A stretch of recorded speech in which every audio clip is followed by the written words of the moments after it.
Cretaceous काल के दिग्गज दो डायनासोर की कहानी। क्रेटेशियस काल विशालकाय जीवों का समय। हरी भरी जंगलें जहां तक नजर जाती थीं, जीवन से भरपूर थीं।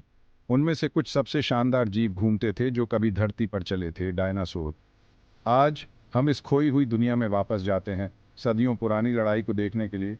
एक कोने में हमारे पास थेरेजिनोसॉरस है, जिसके पंजे कैंची जैसे हैं। एक अजीब लंबी गर्दन वाला शाकाहारी जिसके पंजे तलवार की तरह हैं। दूसरे कोने में खड़ा है योकारचेरिया डायनोप्स, शुरुआती शार्क दांत वाला एक भयंकर शिकारी जो गति के लिए बना है और रेजर तेज दांतों से लैस है। डायनासोर परिवार के पेड़ की विभिन्न शाखाओं से ये दो टाइटन्स लाखों वर्षों और हजारों मील से अलग हो गए थे। लेकिन आइए एक ऐसी दुनिया की कल्पना करें जहां उनके रास्ते टकराते हैं, जहां शाकाहारी और मांसाहारी जीवित रहने की लड़ाई में मिलते हैं। कैंची वाले हाथों वाला शाकाहारी थेरिजिनोसॉरस। फर्न के ऊपर टावरिंग थेरिजिनोसॉरस एक सौम्य विशालकाय था। 33 फीट तक की लंबाई तक पहुंचने वाला यह डायनासोर अपने रिश्तेदारों के बीच एक विषमता थी। अपने मांसाहारी रिश्तेदारों के विपरीत थेरिजिनोसॉरस पत्तियों और फलों पर दावत देने के लिए विकसित हुआ था। हालांकि इसकी सबसे खास विशेषता इसके विशाल पंजे थे, जिनमें से कुछ की माप 3 फीट से अधिक थी। ये कैंची जैसे पंजे भले ही डरावने हों, संभवतः रक्षा के लिए, पेड़ों से छाल हटाने या यहाँ तक कि साथियों को आकर्षित करने के लिए उपयोग किए जाते थे। थेरिजिनोसॉरस एक टैंक की तरह बनाया गया था। इसका विशाल शरीर मजबूत पैरों द्वारा समर्थित काफी बल का सामना कर सकता था। हालांकि अपनी गति के लिए नहीं जाना जाता है, थेरिजिनोसॉरस के पास अपने आकार के लिए आश्चर्यजनक चपलता थी। धमकी मिलने पर यह सौम्य विशालकाय अपने घातक पंजों से वार करते हुए एक दुर्जय प्रतिद्वंद्वी में बदल सकता है। शार्क दांतों वाला आतंक योकारचेरिया डायनोप्स।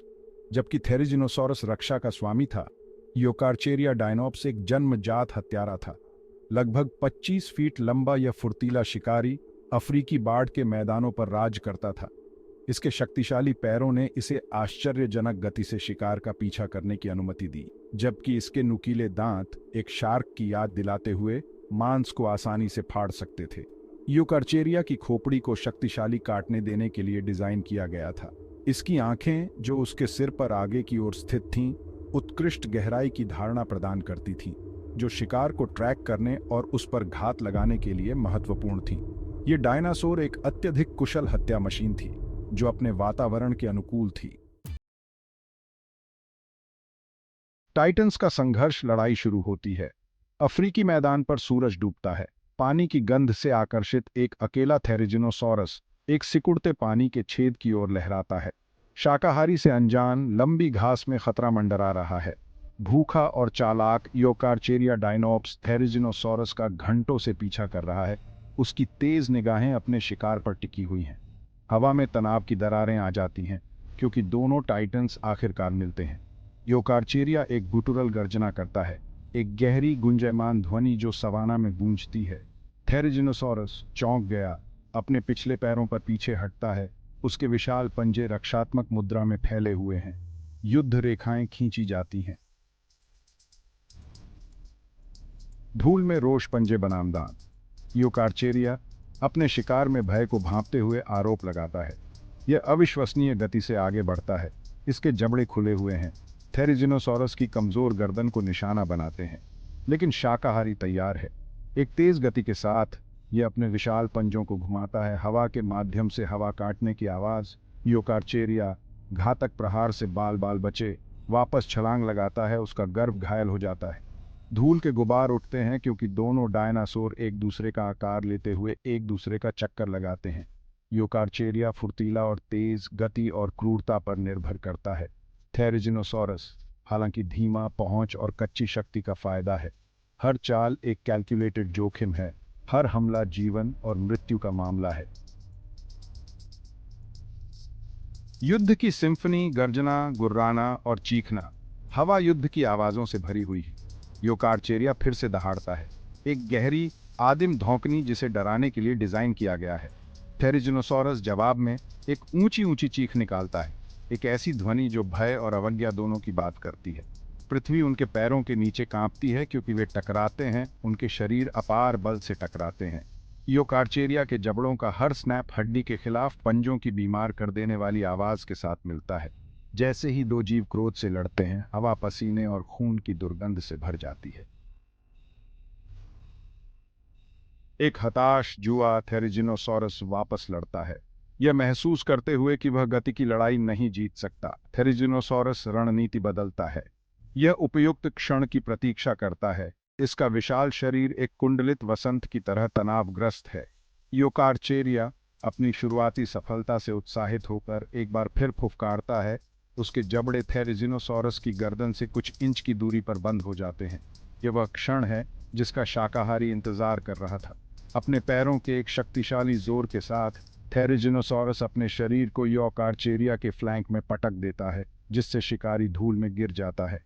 सवाना में एक बीमार दरार गूंजती है क्योंकि योकारचेरिया की पसलियों में से एक अपार दबाव में टूट जाती है। हार के जबड़े, योकारचेरिया का अथक हमला। योकारचेरिया हालांकि घायल है, हार से बहुत दूर है। एड्रेनालाइन और हताशा से प्रेरित होकर यह अपने पैरों पर खड़ा हो जाता है। इसकी आंखें रोष से जल उठती हैं। उसके किनारे पर लगे घाव से खून बहता है, जिससे धूल लाल रंग की हो जाती है। योकारचेरिया जानता है कि वह इस स्तर की तीव्रता को अधिक समय तक बनाए नहीं रख सकता है। इसे जल्दी खत्म करने की जरूरत है। सावधानी से चक्कर लगाते हुए योकारचेरिया एक उद्घाटन के लिए जांच करता है। उसकी इंद्रियां लड़ाई के रोमांच से बढ़ जाती हैं। थेरिजिनोसॉरस उसके पक्ष भारी हैं, जानता है कि वह एक भी गलती नहीं कर सकता। उन जबड़ों से एक काटने का मतलब अंत हो सकता है। जीत या हार, अंतिम टकराव। तनाव स्पष्ट है। दोनों जीव थके हुए हैं, उनके शरीर पस्त और जख्मी हैं। फिर भी न तो पीछे हटने को तैयार है। जीवित रहने की इच्छा उनके भीतर तेज जलती है। वे एक दूसरे की ओर दौड़ते हैं। उनकी दहाड़ उनके पैरों के नीचे की जमीन को हिला देती है। योकारचेरिया अपनी आखिरी ताकत को बुलाते हुए थेरिजिनोसॉरस की पीठ पर छलांग लगाता है। उसके जबड़े शाकाहारी के कंधे पर नीचे चिपक जाते हैं। थेरिजिनोसॉरस दर्द से चिल्लाता है। उसका विशाल शरीर शिकारी के वजन के नीचे कांप रहा है। ठीक उसी समय जब ऐसा लगता है कि योकारचेरिया प्रबल हो सकता है, ज्वार बदल जाता है। टाइटन्स की विरासत हड्डियां हमें क्या बताती हैं? दुर्भाग्य से जीवाश्म रिकॉर्ड हमें इतना ही बता सकता है। हम कंकाल संरचनाओं का विश्लेषण कर सकते हैं, आकार और शक्तियों की तुलना कर सकते हैं और युद्ध शैलियों पर अनुमान लगा सकते हैं, लेकिन हम निश्चित रूप से कभी नहीं जान सकते कि ऐसी लड़ाई कैसे सामने आई होगी। क्या थेरिजिनोसॉरस अपने पंजों के एक आखिरी हताश प्रहार के साथ अपने हमलावर को हिला पाया? क्या योकारचेरिया ने घातक काट लिया, या दोनों जीव थके हुए और घायल बस पीछे हट गए, विजेता को अस्पष्ट छोड़कर? सच्चाई डायनासोर की तरह ही समय के साथ खो गई है। हमें इन प्रागैतिहासिक टाइटन्स के महाकाव्य संघर्ष की कल्पना करने के लिए छोड़ दिया गया है। उनकी दहाड़ युगों से गूंज रही है। डायनासोर साम्राज्य की शक्ति और महिमा का प्रमाण है। युद्ध के मैदान से परे एक प्रागैतिहासिक दुनिया की कल्पना। जबकि हम थेरिजिनोसॉरस और योकारचेरिया के बीच लड़ाई के सही परिणाम को कभी नहीं जान सकते हैं, लेकिन इस तरह के मुठभेड़ों की कल्पना करने से हम प्रागैतिहासिक दुनिया से एक आंत स्तर पर जुड़ सकते हैं। यह हमें याद दिलाता है कि ये केवल एक संग्रहालय में स्थिर कंकाल नहीं थे, बल्कि जीवित, सांस लेने वाले जानवर थे, जिनके अपने अनूठे व्यवहार, प्रतिद्वंद्विता और अस्तित्व के लिए संघर्ष थे। तो अगली बार जब आप किसी डायनासोर के जीवाश्म का सामना करें, तो अपनी कल्पना को जंगली होने दें। कल्पना कीजिए कि ये शानदार जीव अपने प्राइम में हैं, क्षेत्र के लिए जूझ रहे हैं, भोजन की तलाश कर रहे हैं और अपने बच्चों की परवरिश कर रहे हैं, क्योंकि अंत में जीवाश्म विज्ञान का असली जादू न केवल हड्डियों को उजागर करने में है, बल्कि इनमें एक बार फिर जीवन की सांस लेने में है।